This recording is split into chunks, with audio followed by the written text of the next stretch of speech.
Subscribe to Color Frames. టీమిండియాలో సంజు శాంసన్ను unlucky ప్లేయర్గా ట్రీట్ చేస్తారు.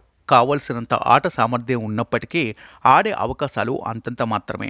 అందుకే సంజు ఫ్యాన్స్కు బీసీసీఐ అంటే అస్సలు పడదు. తోటి ఆటగాళ్లైన రిషబ్ పంత్, శుభ్మాన్ గిల్ వంటి ప్లేయర్లు టీమిండియాలో తమ స్థానాలను సుస్థిరం చేసుకున్నప్పటికీ శాంసన్కు మాత్రం ఎందుకనో అదృష్టం కలిసే రాదు. అయితే వచ్చిన అవకాశాన్ని సద్వినియోగం చేసుకోవడంలో సంజు ఎప్పుడూ విఫలమవుతూనే ఉన్నాడు. ప్రస్తుతం టీమిండియా శ్రీలంక టూర్లో ఉంది. తొలి టీ20లో అవకాశం రాని సంజుకు రెండో టీ20 మ్యాచ్లో ఆడే అవకాశం లభించింది. అయితే సంజు మళ్లీ నిరాశపరిచాడు. శ్రీలంకతో జరుగుతున్న రెండో టీ20లో భారత ప్లేయింగ్ 11లో సంజు శాంసన్కు అవకాశం లభించింది. ఓపెనర్ శుభ్మాన్ గిల్ గొంతు నొప్పి కారణంగా బయటకు రావాల్సి వచ్చింది. అయితే సంజు శాంసన్ ఈ అవకాశాన్ని సద్వినియోగం చేసుకోకపోవడం అటుంచితే గోల్డెన్ డక్తో అవుట్ అయ్యాడు. తీక్షణ తన స్పెల్లో తొలి బంతికే సంజు శాంసన్ను క్లీన్ బౌల్డ్ చేశాడు. ఈ మ్యాచ్లో తొలుత బ్యాటింగ్ చేసిన శ్రీలంక 9 వికెట్లకు 161 పరుగులు చేసింది. ఇక భారత్ చేజింగ్లో 3 బంతులు మొదలవ్వగానే వర్షం పడింది.